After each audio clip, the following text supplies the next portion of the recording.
Hi, welcome to FunUntitled. We're getting straight to business, no pain or pleasure. I'm Annie. I'm the person who knows the most about Nanatsu no Taizai because Nakaba Suzuki is my personal friend. We met at college. How old are you? That's for me to know and for you to find out. And I'm Minty. I was dreading doing this because I don't really remember stuff about 7 deadly sins. So welcome to FunUntitled, where we serve every podcast with an FU. Let's get transparent here. This is the second take we're doing here, and it's gonna be so much better. You won't even realize how much you missed out with the first take. What we should have done with Hunter x Hunter. So, 7 Deadly Sins, aka Nanatsu no Taizai, I'll probably be calling it NNT because that's what Nakaba's closest friends call it. Crappy nickname. Basically, it takes the legend of the Round Table, I think that's what it's called, with Arthur, Gawain, Lancelot, yada yada, and we get all the minor characters such as Elizabeth and Meliodas and Bond, and he puts them in anime world where Elizabeth the princess is off to collect the 7 Deadly Sins, a group of holy knights. And if you want to know season 1 and 2, that will be in a previous episode. I'm sure the link will be somewhere at the end of the episode. So I will be saying what's happening, and Minty will say either boot or toot. Was the scene cool? So we last left off with Meliodas dying. He got stabbed in all 7 hearts by his middle brother Esterosa. Toot. Okay. What does toot even mean? I have honestly no idea. Well, toot basically means snaps. Yeah, it was cool. And boot means boot it out. Don't make a reboot. Just keep going. So 6 months has passed, and all of Britannia is basically dealing with the 10 Commandments. They're the bad guys in this case. Is running amok in Britain, and Elizabeth is running the boy hat by herself. Overall, do you think the 6 month time skip was necessary? No. I wish it was a longer time skip. Why have a time skip if it's not going to make a difference? That's what we all ask ourselves. So, Escanor goes to fight Esterosa. Was the fight boot or toot? Why? Because they're just dealing with the 10 Commandments. Oh, I remember Escanor's fights are usually pretty good. So I guess I would toot it, but that's just the vaguety I remember about it. Escanor's fights always slaps IMO, but the thing that pisses me off the most is that they make a whole big deal in the beginning of the 10 Commandment and their curses. Like Esterosa's curse, because he is the commandment of love, like love thy neighbor, anyone who holds hatred in their hearts can't fight him. So that's why Escanor is the only one who can fight Esterosa, because he has no hatred in his heart. Because everyone else hates him because he killed Meliodas. Meanwhile, Escanor's like, whatever. I'm the lion's sin of pride. That doesn't have anything to do with me. Sounds kind of stupid, but also it's kind of cool. But the thing is, no one else's curses really come into play. Only in like a side chapter in a fan book do you get to learn everyone else's curses, and it's like, how come they didn't come into play, Nakaba? What's happening here? We knew about Galen's one, right? Wasn't he like... If you lie, you turn to stone. Yeah. Yeah, but like some of them, like he kind of stretched off his ass. Like there's a woman named Derry who's like, if you do an impure deed, you get like an illness, which is basically you get an STD if you have sex. What commandment is that one? So, I don't know. Maybe. Thou shalt not covet thy neighbor's wife. I think that one's like, thou shalt not have an affair. What did I just say? Is that the same thing? So I skipped Bible school.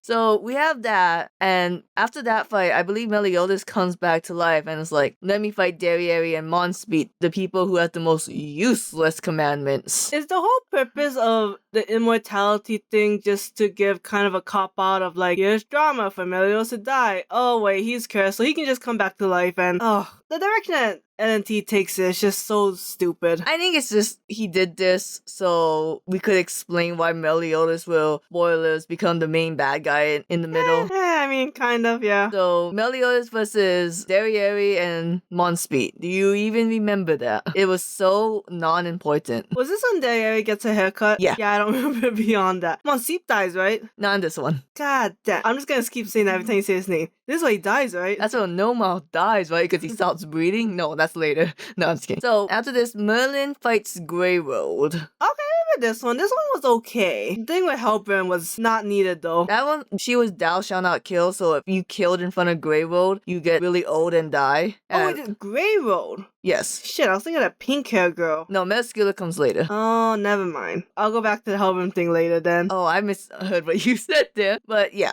So the Grey World, that's when Merlin reveals, oh, I'm the daughter of blankety blank. You can't pronounce the name, but I'm really powerful and OP. And I was stoned, and I actually have a superpower where no curses affect me. But Nakama kind of didn't write it at this point, so I have to explain that I kind of forgot about that power. Oopsie. Merlin literally can do anything. Her power is literally infinity. I don't know why she couldn't just do everything by herself. So I would give this a 2, because as cool as Merlin as a character just fails. You gave it a 2? Fuck. Sorry, I hear 2 and I think of farts. You think it's a little fart? I think it's a little poop. So after this, Meliodas comes and he fights Faldrin, and that's the whole. This is what everyone who ships Dreyfus, Faldrin, and wants them to raise the little Grimoire baby comes in. Which we don't even know if his mom's dead. She's dead. She died in a goblin attack with Gilthunder's mom. What? I never heard this. That is in the fan book. Okay. Wait, that means my Dreyfus and Henderson ship is totally legit? Totally legit, other than the age gap. What age gap? Because I keep forgetting their names, I'm so sorry. Dreyfus was an adult when Hendrickson was a kid. What? Yeah, he met Hendrickson as a kid when he first left the Druid clan. All the things I'm learning through a fan book. That's the thing, I don't understand Nakaba because he kind of builds the world, but he also goes back a lot. Like, there's one instance he said Meliodas and Zeldris has a mother, and then he backtracks saying, like, no, the Demon King just made them. They say one tip for writing is to, like, world build and character build the shit out of them, but that doesn't mean you necessarily have to share it on the story. I think it's just to give the characters some development and some direction, but if it's not important to the plot, then there's no reason to bring it up. Here's the thing, like, I know One Piece Oda answers all these questions, but in Weekly Shonen, there's no, like, Hiro Mishima doesn't answer any questions, so Nakaba is choosing to answer these questions. You can just keep them to yourself, Nakaba. You don't have to share to the world and be like, ooh, I regretted that. Oh, and what, not share his useless knowledge and make a quick buck? So, yeah, they fight, and then we skip over to King Diane, and they are in the Holy Forest. Oh, God. And they are running away from the Ten Commandments like cowards and just hiding in the forest. And that's when Gloxinia and Dro comes and puts them to the pass. The whole reason why they put them into the pass is that Gloxinia and Dro was the previous kings of the fairies and giants. So with the new kings and queens of the fairy and giant, they want to see if they will relive their mistakes or if they're better than them. What do you think overall of the whole Holy War flashback? I think there's an importance to this scene, and I get it. I just also thought this was a bit long, and the king part was fine. The Diane part I thought was kind of weird. I mean, it was basically just to give her memories back and a power up she never uses. Like, she dances a lot, but she never uses it. I think it's the dirtiest thing they ever did was making Diane a support character. Oh, hell yeah. Were you shocked that Elizabeth was an angel / goddess? That's the very first thing you learn in the flashback. Oh, is this when you learn it? Yes. Oh, I mean, am I a demon angel theme in this story? I don't remember, but I mean, come on, right? What do you feel about when they introduced the 4 graces? Well, 3 of the 4. Ludacel, Sariel, Tariel. I thought for the commandments to have such grandiose and such weird powers, and then to give the angels light, water, wind, speed, was a little lackluster. I think it was ocean, tornadoes, light, and sunshine. No, I know what the names are, but it's basically wind power, water power. Like, you can fancy up the name all you want. The basics is just nature powers. I wish there was like a religious meaning for the 4 things. Who knows? Maybe if I paid attention in Bible school. I mean, like Michael, Gabriel, Raphael, and shit, what's the 4th archangel? Come on, we watched Supernatural, no? I have no idea. Well, yeah. That's another thing. That's very interesting that you chose 4 random smucks other than the actual 4 archangels. I mean, even the commandments did not have a connection to the actual commandments, which is stupid. Then, like, don't call them commandments. Just trying to be edgy, like Neon Genesis, showing those religious themes. Yeah. Oh, so this is where we find out that Gotha, the Sin of Lust that they all know and love, is a puppet made by a man named Gotha because he couldn't name the doll anything else. What do you think about introducing our wheelchair goat demon, Gotha? I mean, it's basically a plot device, right? To bring back Diane's memories and to explain the end of the Holy War, right? Yes. So, Do you think he handled this well or bad? I think it's fine. I don't care for his character, but he's literally not meant to to make that much of an impact except to explain plot. So he does his role and it's fine. What do you think of introducing Law, the person who looks just like Bond, who basically put King in a situation where he has to watch his quote-unquote sister, in this case Jaharde, die because of someone who looks just like Bond, or in this case Law? I think that one's fine. I like the parallelism to really put King in the position of Gloxinia. Like I said, the King and Gloxinia part is fine. I think it's really good. I don't know the whole part about like the humans working with the, what do they call themselves, like Stigma? Yes. Then they betrayed Stigma. I don't know how necessary that was. I mean, I get the whole point was to like, so that Law could look like he was the one who almost killed Jaharde. But I think something else could have been written better. I don't know exactly what, because I don't remember it too well. The whole point of this was to show that the goddess clan wasn't all like pure and went against stereotypes, because they killed civilians in the demon clan, and Law was like, oh, they totally wiped out my village. Which there was no consequences for the Angel clan. Yeah. So I was like, which I never understood, was that they always fought the demon king, but I'm like, the goddess is almost just as evil. And I don't know, like what, because Elizabeth's on your side? So is Meliodas. I don't see why we couldn't have killed both of them. We're working on it. Today's you are my friend, the next day, ex-nayed because you're an asshole. So Diane's whole thing, like Minty says, sucks because King's lesson was that he has to forgive people and not jump to rash conclusions. Meanwhile, Diane is like, it's okay to run away from battles. I mean, it's kind of cute, but like I said, what we got from her after that was just like, and now your role is done. I thought she was the secondary main character. She's a lady, so no. And then they finish the whole flashback. King Diane, they decides to stop being cowards and they reunite with the rest of the Seven Sins. They give Gotha back his emotions, and that's basically where the Gotha gating comes in. Buddha toot. The game was okay. I'm still a little confused if they like did the deed. They totally had sex. Did they? Yeah, they 100% had consensual sex, and then he ripped out her heart to get it beating again, and everyone came in and misconstrued it. You know, like, they didn't believe the guy who just ripped out someone's heart. And he's like, hey guys, remember what King learned about not jumping into conclusions? And none of them listened, and they tried to burn him. Which I just think it's so stupid none of the Seven Sins actually deserve their sins. Like, oh, they're the good guys. They can't actually have done a crime. I mean, it depends on how you want to see it, right? Do you want to see it like, would you rather they be all criminals that are like reformed? Because then I would think if you take the moniker of Seven Deadly Sins, then it's gotta be really bad, right? It would take a totally different, like, very deep take on this story. But this story is just basically a lighthearted, Shonen Jump style, good is good, bad is bad kind of story. I just think it's stupid. Like, King, you didn't stop one of your citizens from killing all these fairies and people, so you have the sin of sloth. And it's like, whoa, what's this crime of omission shit? That's true. I wish it was more directly to it. Like, Merlin's one is gluttony, and I'm like, was that out of process of elimination? Yeah, Merlin didn't really have a sin. She didn't have a crime, so she just gave herself gluttony. Right, so I'm like, I don't know, it could have been written in some way where she got that. King's one and Diane's ones really suck. Meliodas one is fine. Bond's one is fine. Escanor? He was trying to help this village by slaying like a creature, and a bunch of soldiers were like, hey, you're really scary, we're gonna apprehend you. So Escanor kind of just beat the shit out of them, and he got arrested for resisting arrest. See, that's dumb, because they're arresting him because he's scary? Yeah, I think like the citizens, they misunderstood and they thought Escanor was the creature. And all this, if it's gonna be misconstrued on that kind of level, then it is kind of dumb. Because technically Bond did steal the Fountain of Youth. He did. So with a kiss, how did it ended up like this? I mean, Elaine was not in the position to give it away. Her job was to watch it. You know, the security guard does not give out the art piece museums. If you think about it, why did they arrest Bond for burning down a forest? That's not their jurisdiction. Why does Russia invade Ukraine? Okay.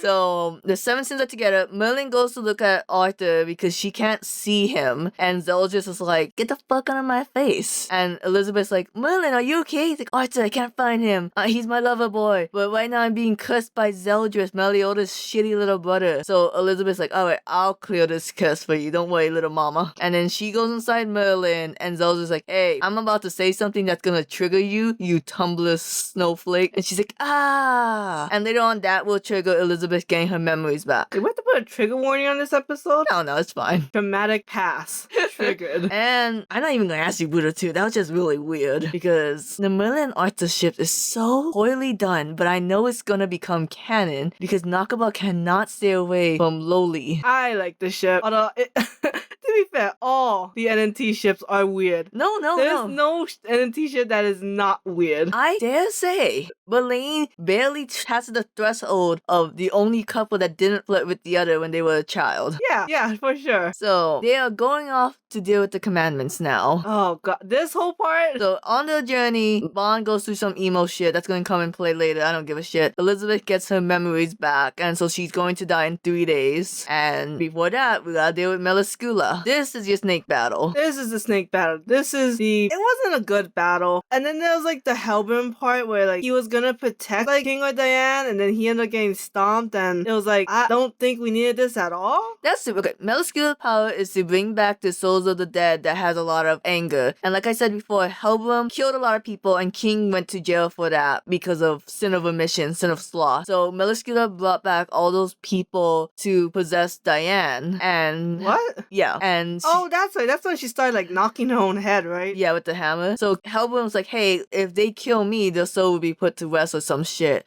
So let me do this, King. And then he dies, and then Diane's still possessed, and King's like, oh shit, we did that for nothing. And then Elizabeth came and healed Diane. Is this also where Elaine gets her power up? Yeah, this is where she gets her wings, even though it's not really important at all. As a Belaine shipper, as someone who liked the scene initially, I can look back and say, Nakaba, did we need that? I mean, every scene needs a setup, an impact, and like a follow through, right? Like there needs to be a point of why we had this scene and what it affects going down the line. But if it has no follow through, no effect, then it's like a fairly useless scene. Kind of like how I feel in Fairy Tale when Lucy sacrificed Aquarius. Oh. Then Aquarius keeps coming back and say, hey, I'm not gone forever, just find me again. Yeah, it's really dumb. So Meliodas, he loses his shit here because like he has no emotions to control his demon powers. So Escanor has to fight him when he goes into full assault mode. And this is where Escanor introduced noontime. High noon. I remember this being a pretty good battle. It's a very good battle, got very butchered in the anime. Well, I mean, just read the manga. Read the manga. It's very cool.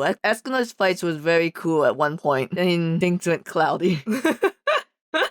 So now Meliodas is in a coma because he got his ass whipped by Escanor, but Escanor is also in a coma now because we couldn't have him for the next battle. And that's when everyone's favorite characters get introduced. You say that sarcastically, but I actually do like Cusack and Chandler. This is honestly the part in the series where things start going downhill for me. Oh, for sure. The whole Meliodas being the main bad guy, them traveling over, separating like, what, 2 to 3 to 4 groups? That whole thing is shit. And you think that's the worst of it, but surprisingly was not. So Chandler fights the 3 7 sins, Gotha, King, and Diane. Like, oh, where's Bond? Let me tell you, what if I told you he was brooding for the entire first half and only came with the second half to do exactly one thing? Rude. Yes. And Meliodas wakes up from his coma and is like, I'm just gonna go with Chandler, Elizabeth, come hit her. And they leave. Like a servant. God, the women are way too subservient. And wasn't it weird because didn't she go there and basically came back? Yeah, like, she didn't do anything. She thought she could talk some sense into Meliodas still. Like, Meliodas was going to be in danger, but once she kind of realized he was, like, going to be in charge of everything, she just kind of left. Like, she should have gone in the first place. Yeah. So, that scene happened.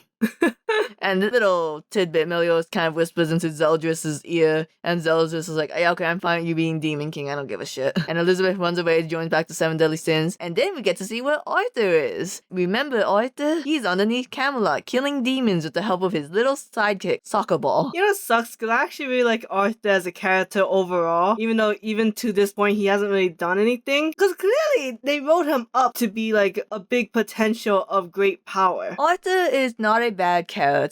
It's just the whole, once you know the entire series and realize that Nakaba after this point will literally write him out until the end, makes you a little sad. Sad. I wish he had just killed Arthur at this point in lieu of like what happened in the end. So Cusack takes control of Arthur. He make Arthur stab himself with Excalibur. And Excalibur is so cool because basically every king pours their blood into this sword when they die or something. And so the sword gets all their skills. I love anything that does that. You like Task Manager from Taskmaster. Master. Whatever his name is. Not the thing that we use to restart the computer.